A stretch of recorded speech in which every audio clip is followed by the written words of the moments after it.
Okay, बिस्मिल्लाहिर्रहमानिर्रहीम। अस्सलाम वालेकुम स्टूडेंट्स। इस ऑनलाइन सेशन में हम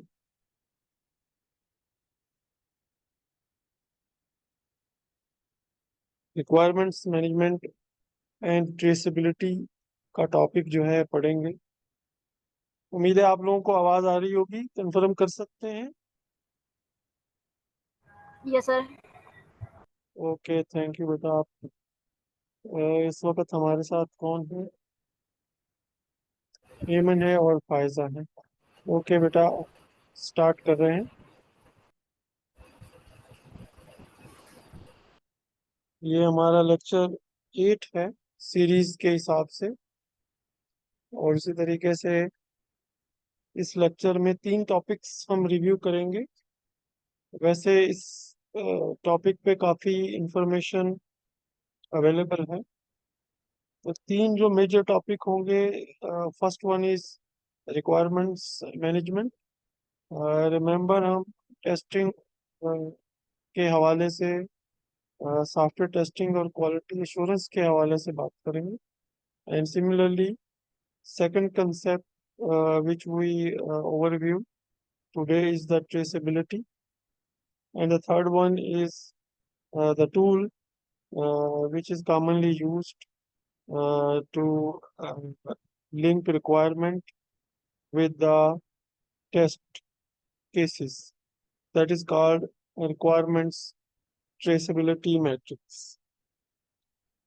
इससे पहले कि हम इसको थोड़ा सा टॉपिक्स को स्टार्ट करें, हम एक दफ़ा जो वेरिफिकेशन और वैलिडेशन का जो प्रोसेस है सॉफ्टवेयर टेस्टिंग में, उस कंसेप्ट को एक दफ़ा रिफ्रेश करना चाहेंगे। इसमें अगर आप देखें तो जो कोडिंग प्रोसेस है, यानी जो हमारे पास सॉफ्टवेयर डेवलपमेंट का जो पार्ट है, वो बिल्कुल इसके मिडल में है।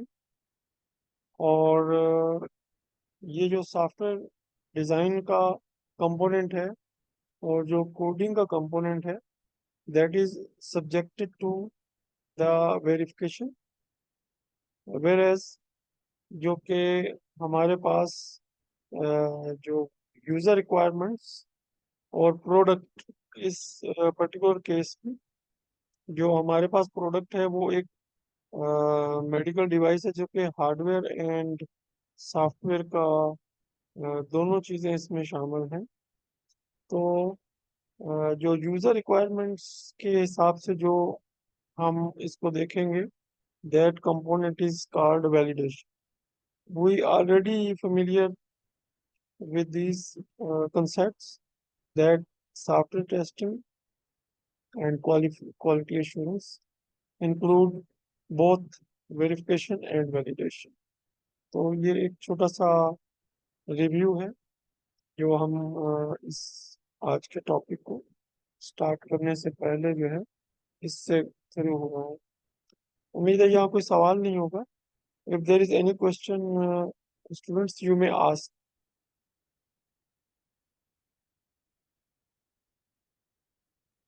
ओके, अगर कोई सवाल नहीं है दूसरा तो ऑल गुड। ओके, फिर हम आगे चलते हैं। सबसे पहले इसकी डेफिनेशन है और उसके बाद इसका ऑब्जेक्टिव है। जो डेफिनेशन है रिक्वायरमेंट्स मैनेजमेंट की, the process of identifying, analysing and documenting and also tracking software requirements throughout the development and testing. जो इससे पहले हमने डायग्राम बताई थी, उसमें डेवलपमेंट और टेस्टिंग को दो अलग फेजेस में शो नहीं किया गया, लेकिन वाटरफॉल जो मॉडल है उसमें कोडिंग के बाद, यानी जो सॉफ्टवेयर डेवलपमेंट का जो पार्ट है, उसके बाद एक टेस्टिंग का जो फेज है वो भी मौजूद है। तो ये जो डेफिनेशन है, ये प्राइमरली जो डेवलपमेंट और टेस्टिंग, इन दो जो स्टेजेस है, इनका प्राइमरली जिक्र करती है। लेकिन ये एक ओवरऑल कंसेप्ट है। डेफिनेशन जो है उसमें थोड़ी सी लिमिटेशन जरूर मौजूद है। ओके, इसके ऑब्जेक्टिव्स देखिए। ये वैसे तो एक ही ऑब्जेक्टिव था, लेकिन इसको दो हिस्सों में मैंने ब्रेक कर दिया है। To ensure software meet customer and user needs. अच्छा, इसमें देखें दो चीजें अलग अलग बताई गई हैं, एक कस्टमर बताया गया है और एक यूजर नीड्स बताया गया है। तो अगर हम इसको जनरलाइज नहीं किया जा सकता, यूजर से मुराद एंड यूजर, इसको आप समझ सकते हैं कि user is, we are talking about the end user. जैसे अगर एक मार्केट में एक रिसेप्शन पे एक पर्सन मौजूद है, that is the end user, आप उसको हम सॉर्ट ऑफ एंड यूजर कह सकते हैं। लेकिन कस्टमर वो प्राइमरली एंटिटी है जो प्राइमरली जिसने ये सेटअप बनाया है। जैसे अगर इम्तियाज स्टोर है तो कस्टमर जो है वो इम्तियाज है, जिसने वो सॉफ्टवेयर परचेज किया, और उसके बाद उसको, उसके जो यूजर्स हैं वो प्राइमरली जो रिसेप्शन पे उस सिस्टम को यूज, सॉफ्टवेयर को यूज कर रहे हैं, दे आर द यूजर्स। ठीक है, अभी हम स्टेक होल्डर्स यानी तमाम स्टेक होल्डर्स की बात नहीं कर रहे हैं, उस एंड यूजर की बात कर रहे हैं, उस एंड यूजर की बात कर रहे हैं जो एक्चुअली उस सॉफ्टवेयर को या उस एप्लीकेशन को यूज कर रहा है। ठीक है। अच्छा, इसमें आप ये भी कह सकते हैं कि ऑनलाइन ऑर्डर्स, वो तो फिर यूजर के अपने मोबाइल फोन पे एप्लीकेशन का जो फ्रंट एंड है वो वहां तक वो चीज पहुंच जाएगी। एनी हाउ, ये जो डेफिनेशंस हैं, मैंने देखा कि वक्त के साथ साथ इनको जो है इनमें चेंजेस की जरूरत है, नंबर एक। और नंबर दो, कोई भी डेफिनेशन जो है वो हम कह नहीं सकते कि वो कंप्लीट है। तो यहाँ पहला ऑब्जेक्टिव जो है, to ensure the software meet customer and user needs अब एप्लीकेशन, और उसका फोकस डिजाइन डिफाइन हो रहा है। सेकंड कंपोनेंट जो कि टेस्टिंग के साथ ज्यादा क्लोज है, to ensure testing is focused on verifying and validating the requirements. जब हम वेरीफाइंग की बात करेंगे तो हम इसका डेवलपमेंट जो फेज है उसकी बात कर रहे होंगे। ये अभी हम जो इससे पहले डायग्राम है उसमें ये चीज देख के आए हैं। और इसी तरीके से जब हम वैलिडेशन की बात करेंगे तो अब हम यूजर रिक्वायरमेंट्स के साथ उसको वैलिडेट कर रहे होंगे, जिसका एक मेथड जो है वो डॉक्यूमेंटेशन के साथ उसकी जो फंक्शनलिटी है उसको मैप करना भी हो सकता है। तो ये है तो एक ही ऑब्जेक्टिव, लेकिन इसको दो हिस्सों में मैंने ब्रेक कर दिया है ताकि हम इसको अलग अलग इस चीज को समझ सकें। इस सेशन को रिकॉर्ड भी किया जा रहा है ताकि अगर कहीं इंटरनेट का कोई प्रॉब्लम है या साउंड का कोई इशू है तो हम इसका एक लिंक भी शेयर कर देंगे। अब हम नेक्स्ट स्लाइड पे जाते हैं जहाँ के ट्रेसेबिलिटी की डेफिनेशन और उसके साथ साथ जो ट्रेसेबिलिटी है उसके ऑब्जेक्टिव्स जो है वो हाईलाइट किए हैं। The traceability is ability to trace software requirements to specific test cases. ये लिंक कर रहा है, रिक्वायरमेंट्स को लिंक कर रहा है टेस्ट केसेस के साथ। And also it is linking requirements to code modules and also other project artifacts. देखें, प्रोजेक्ट आर्टिफैक्ट्स जो है ये एक ब्रॉडर टर्म है जो आपने शुरू के चंद लेक्चर्स में पढ़ा था। और मैंने आपको ये भी बताया था कि इसकी जो स्पेलिंग्स है वो डिफरेंट हो सकते हैं, जिसमें ई और आई का जो है वो चीज एक ही है। इसमें डॉक्यूमेंटेशन भी आती है, इसमें और भी बहुत सारी चीजें आती हैं जो कि कोडिंग के अलावा भी है, हेल्प भी आती है।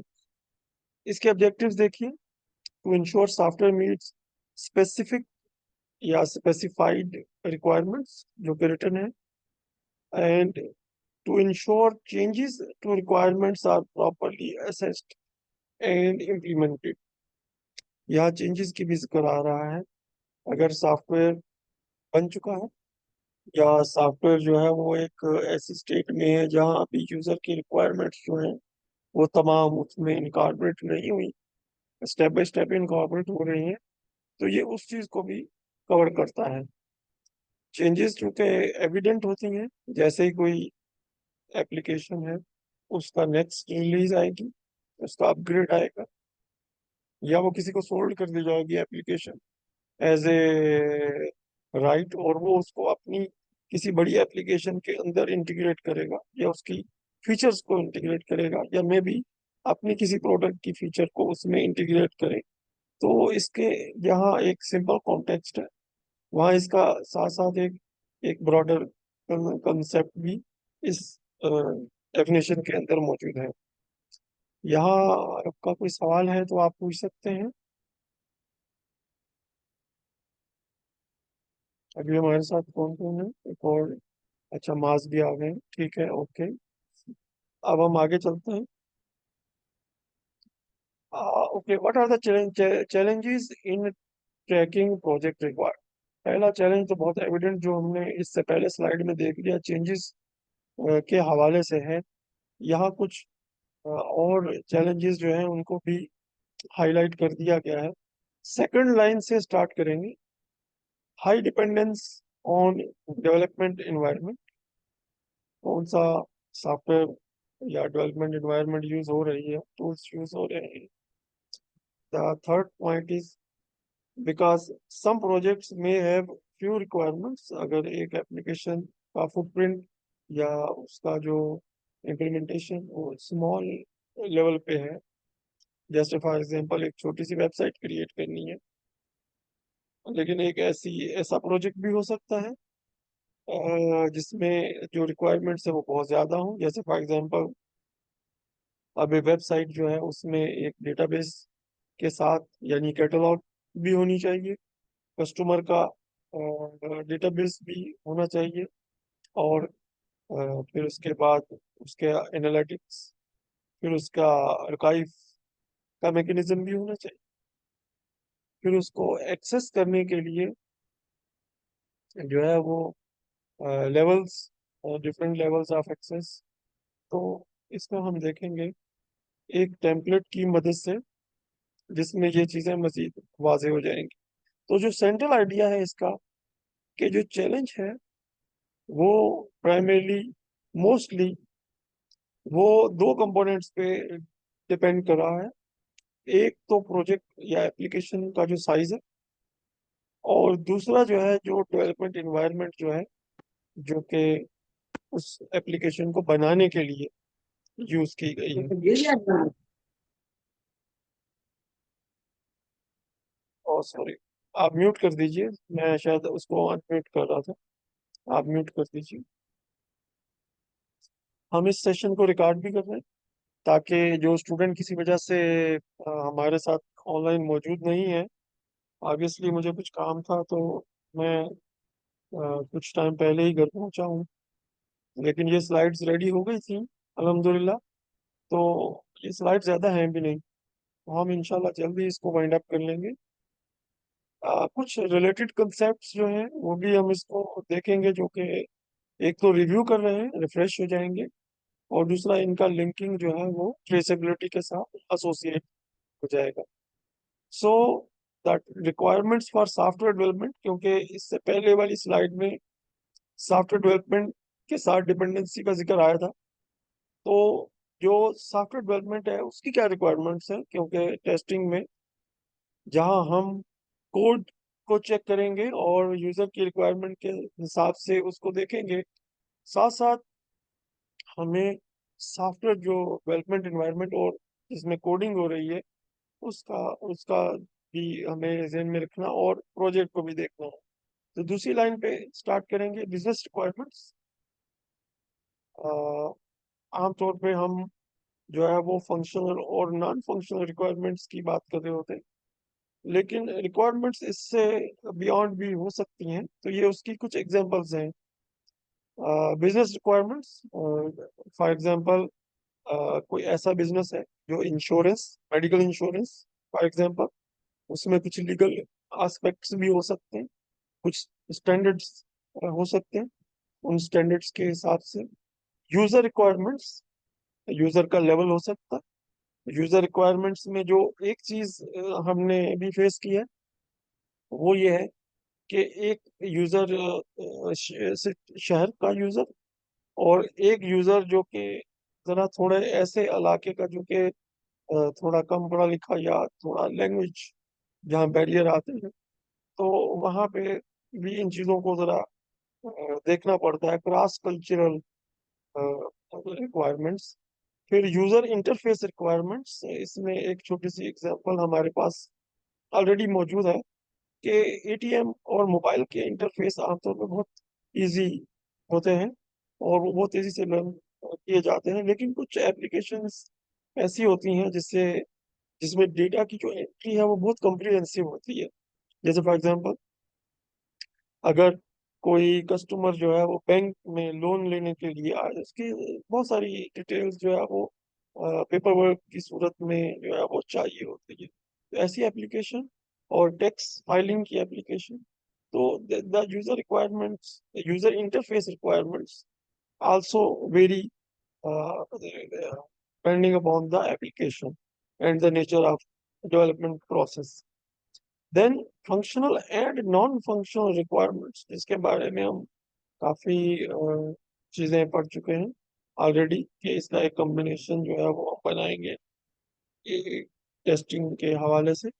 Then also there are technical requirements, जो कि mostly specification of hardware, specification of the level of education of the users maybe, or the technical competency to use a particular application। कुछ एप्लीकेशंस कॉम्प्लिकेटेड हो सकती हैं, आमतौर पे जो business applications हैं वो इतनी कॉम्प्लिकेटेड नहीं होती, लेकिन आप एक फोरेंसिक एप्लीकेशन या एक फ्रॉड एप्लीकेशन जो बैंक्स यूज करते हैं ताकि वो आइडेंटिफाई कर सके कि डेटा के अंदर जो फेडरल फ्रॉड का पैटर्न है, उस एप्लीकेशन को यूज करने के लिए और उस एप्लीकेशन के ऊपर डिफरेंट एनालिटिक्स रन करने के लिए जो रिक्वायरमेंट्स हो सकती हैं, या जो क्यूरीज अवेलेबल हैं, या कस्टम क्यूरीज की जो एक प्रोविजन है वो क्या।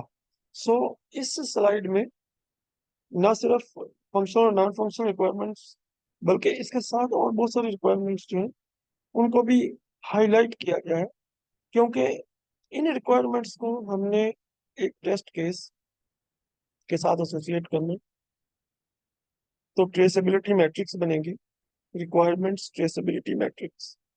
That matrix can be very simple Excel sheet, और it can be a database in itself.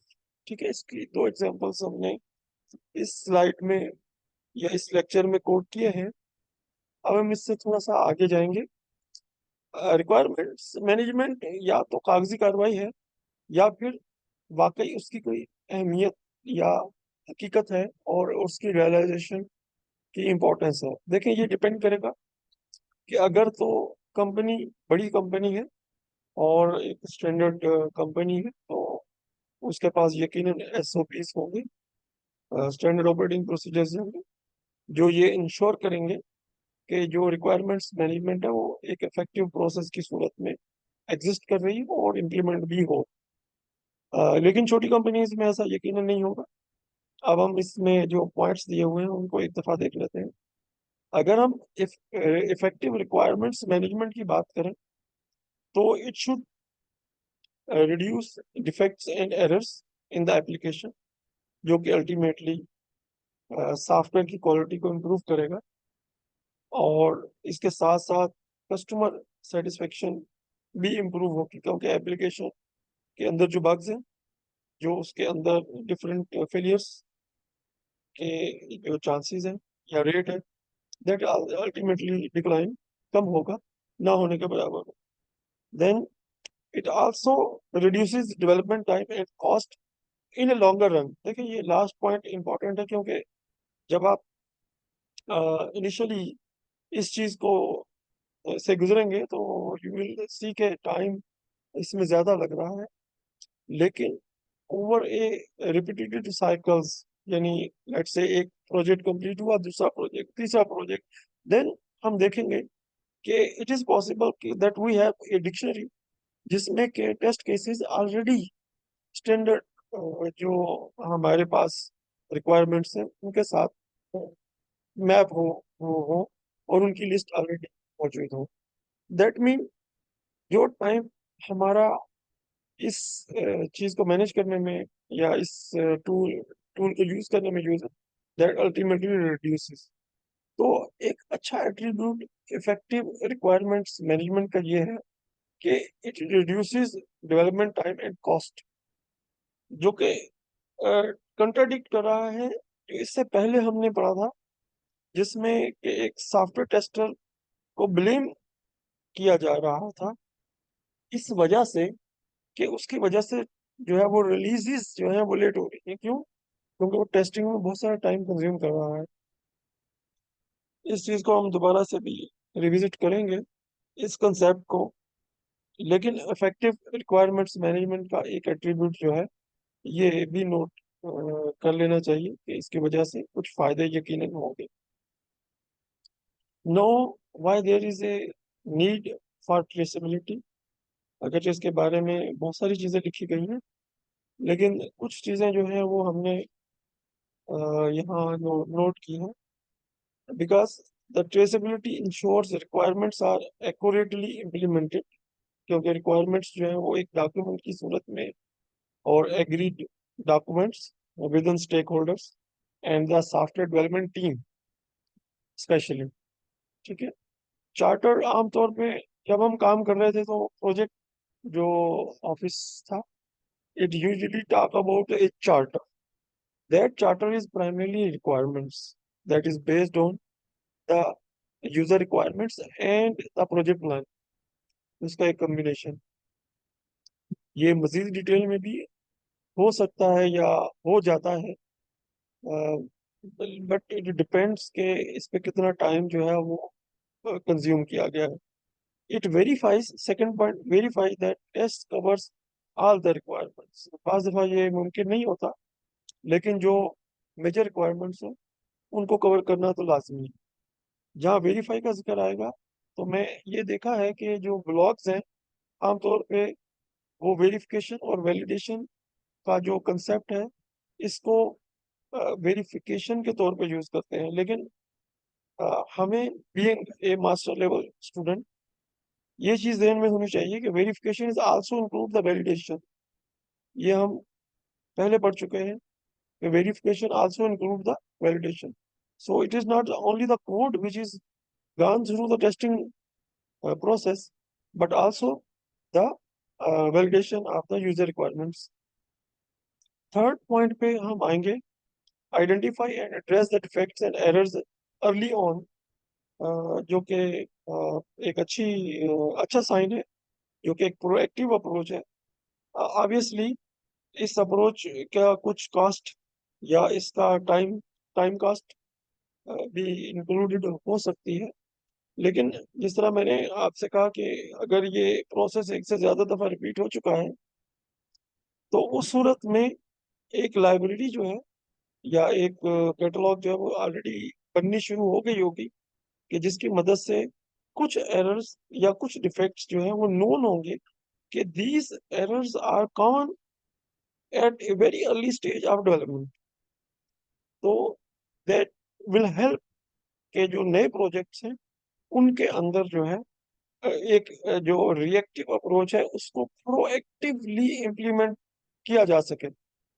यकीन मैं यकीन श्योर करूँ कि आप मेरी इस बात को समझ रहे होंगे कि एक्सपीरियंस जो है या एक टीम वर्क जो है, it also generate some value which can be reusable.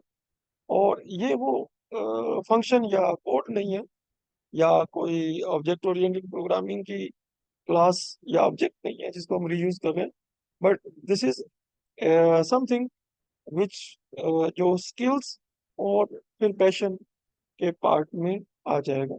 Art जो जो तो ये आर्ट की सूरत में कन्वर्ट हो जाएगा। लास्ट पॉइंट को हम देख रहे हैं, manage changes to requirements and assess their impact on software. क्योंकि ट्रेसेबिलिटी में जब हमने इसकी डेफिनेशन पढ़ी थी तो उस डेफिनेशन और उसके ऑब्जेक्टिव में हमने एक वर्ड चेंज पढ़ा था। चेंज दो सूरतों में हो सकता है। पहली चेंज उस सूरत में हो सकती है कि अगर एक सॉफ्टवेयर बन गया और उस सॉफ्टवेयर में बाद में किसी फीचर को ऐड करने की जरूरत पड़ रही, तो ये तो एक स्टैंडर्ड प्रोसीजर है। लेकिन एक सॉफ्टवेयर डेवलपमेंट का प्रोसीजर ये भी है कि इसमें एक एक कंपोनेंट करके आप जो है वो मॉड्यूल्स को ऐड किए जा रहे हैं और साथ साथ आप उसको टेस्ट कर रहे हैं। तो ये भी एक चेंज का एस्पेक्ट है। इसके अलावा जो प्रैक्टिकली छोटे प्रोजेक्ट्स में हमने देखा है वो ये है कि आम तौर पे जो कोडिंग टीम है या जो हमारी डेवलपमेंट टीम है वो काम कर रही होती है, और रिक्वायरमेंट्स जो है वो धीरे धीरे किसी ना किसी तरीके से आनी शुरू हो जाती है। उनको रोकने का कोई तरीका होना चाहिए, अदरवाइज जो प्रोजेक्ट है वो एक मेस की सूरत में कन्वर्ट हो जाएगा, और टेस्टिंग का कंपोनेंट जो है वो बहुत डिफिकल्ट हो जाएगा। जैसे फॉर एग्जांपल एक कलर स्कीम जिस पे एग्री किया गया, और उस कलर स्कीम में माइनर चेंजेस आनी शुरू हुई, और वो माइनर चेंजेस जो है वो की तादाद 2, 3 और 4 हो गई। अब टेस्टिंग टीम का काम जो है वो इतना बढ़ गया, उनको शुरू में जो है वो जो एक्चुअल स्कीम है और उसके बाद उसमें जो चेंजेस हैं उन सब को मैनेज करना, और फिर उसके बाद उसका ट्रैक रखना भी उनके रिकॉर्ड में शामिल हो जाएगा। तो ये तो एक एग्जांपल है, और एग्जांपल्स हो सकती हैं। There are also best practices. शुरू में जब हम अ, इस एरिया में काम कर रहे थे प्रैक्टिकली हैंड्स ऑन, तो उस वक्त ये चीज़ बहुत फेमस थी, जो कि बेस्ट प्रैक्टिसेस की सूरत में जो है वो हम उसको जानते हैं कि हर एरिया, जो फोकस्ड एरिया है उसमें बेस्ट प्रैक्टिसेस जो है वो क्या है, और उनको कैसे हम इम्प्लीमेंट करें और कैसे हम उनको यूज करें। लेकिन वक्त गुजरने के साथ साथ बेस्ट प्रैक्टिसेस से बढ़ के जो हमारे पास अ, जो टास्क इन हैंड है उसको कंप्लीट करने का क्या ऑप्टिमल मेथड है, क्या क्या बेस्ट वे है, और उसमें क्या कंसल्ट हमारी हेल्प कर सकते हैं। तो जरूरी नहीं कि आप,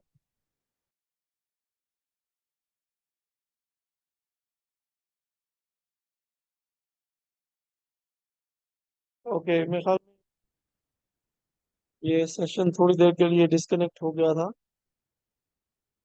दोबारा से हम स्टार्ट कर लेते हैं।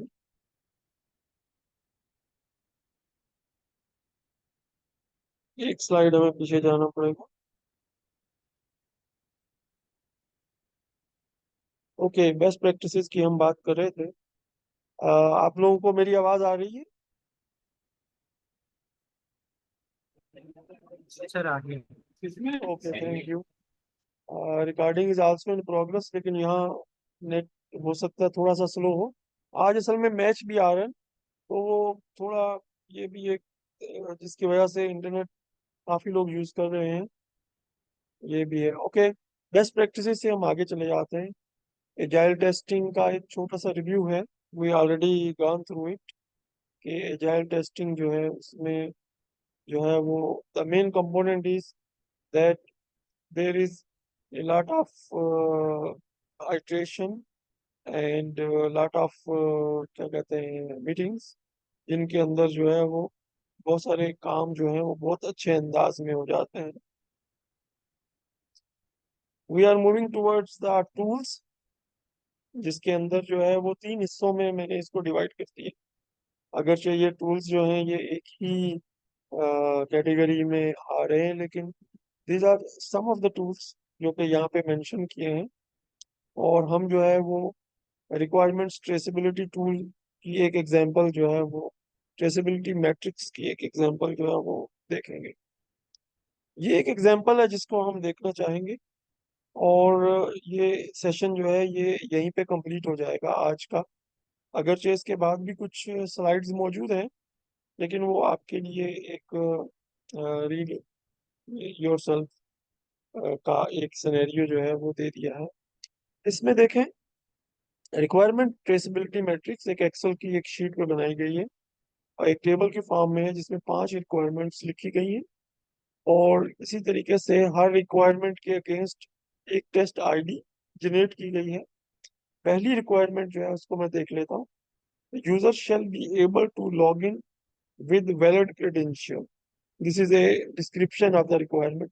ये एक शॉर्ट डिस्क्रिप्शन है। डॉक्यूमेंट जो है उसमें इससे ज्यादा डिस्क्रिप्शन हो सकती है, जैसे कि कलर स्कीम और इसके अलावा और भी कुछ चीजें। Test case ID, test case description, valid login credentials, these are the requirements. And the code module login dot Java इसमें लिखा हुआ है, and the status is this is already implemented. The second requirement is user shall be able to view the dashboard after login. Login करने के बाद जो application का जो डैशबोर्ड है इट शुड अपीयर. ये टेस्ट केस 2 है. लाइन नंबर 2 रिकॉर्ड नंबर 2 की हम बात कर रहे हैं. Dashboard display after login, this is the test description. और इसके बाद इसका आगे जो कोड है या जो एप्लीकेशन में इसका जो कोड लिखा हुआ है वो डैशबोर्ड डॉट जेएसपी में लिखा हुआ है एंड इट इज इम्प्लीमेंटेड. तीसरा रिक्वायरमेंट देखिए, तीसरे में जो भी लिखा हुआ है लास्ट में देखें this the status is in progress. और इसी तरीके से 4 और 5 में देखें these are not started yet. Okay, तो इस तरीके से जो है वो एक रिक्वायरमेंट ट्रेसेबिलिटी मैट्रिक्स बनती है. और उसमें जैसे जैसे ये चीज़ें टेस्ट होती चली जाएं, कंप्लीट होती चली जाए, और जो है वो उनका स्टेटस जो है वो नजर आना शुरू हो जाए. ठीक है जी. इसकी एक एग्जांपल जो है वो इसमें नेक्स्ट और स्लाइड में भी दी गई है, जो कि और कॉम्प्रिहेंसिव एग्जांपल है और एक लिंक की सूरत में भी है. There are three type of traceability matrix. One is forward traceability, the another is backward traceability, and one last is the bidirectional traceability. देखिए इसमें सेकंड जो है उसकी बात करते हैं, क्योंकि पहली तो ऑब्वियस है कि आप requirements are mapped to the test cases, but how the test cases are mapped to the requirements. देखें, अगर हमारे पास पहले से ही टेस्ट केसेस की एक लाइब्रेरी मौजूद है या एक जनरल लाइब्रेरी जिसको हम कस्टमाइज कर सकते हैं, then it makes the task of a tester more easy. जैसे फॉर एग्जांपल इससे पहले अगर हमें पता है कि हर एप्लीकेशन या मोस्ट ऑफ द एप्लीकेशन जो है दे हैव द लॉगिन, तो हमारे पास पहले से ही इसका जो क्या कहते हैं पहले से ही टेस्ट केस की डिस्क्रिप्शन और टेस्ट केस की आईडी जो है ये हमारे पास पहले से ही, ये दो इंफॉर्मेशन हमारे पास पहले से ही. Then we have to just link it to the right module जो कि कोड का मॉड्यूल है एंड द रिक्वायरमेंट. तो ये एक एग्जांपल जो है ये एक रिवर्स या बैकवर्ड ट्रेसेबिलिटी की एक एग्जांपल है, जिसमें आपके पास एक जनरल या एक स्पेसिफिक जो एप्लीकेशन है उसके टेस्ट केसेस ऑलरेडी मौजूद है और जस्ट टू लिंक देम. ये थोड़ी सी इसकी डेफिनेशन डिस्क्रिप्शन कर दी गई है, और लास्ट में एक ब्लॉग साइट से एक टेम्पलेट जो है वो यहाँ पे थोड़ा सा थोड़ी डिटेल में जो है वो ये आ गया. ओके, यहाँ हम इसको वैसे तो हम इससे पहले ही एक स्लाइड पे कह चुके थे कि कंप्लीट करेंगे. ये जो इंफॉर्मेशन इस स्लाइड में इंक्लूड की गई है वो ज्यादातर यहाँ से हमने ली है. अब मैं यहाँ पे स्टॉप करूंगा और मेंबर्स जो इस वक्त मौजूद हैं उनसे पूछूंगा कि if they have any question. जी, आप लोगों का कोई क्वेश्चन है तो आप पूछिए. Sir okay, thank you very much. फिर हम आज का सेशन यही कंप्लीट करते हैं. तो इस रिकॉर्डिंग का लिंक जो है वो मैं आपको भेज दूंगा इंशाल्लाह. ओके स्टूडेंट्स, अल्लाह हाफिज.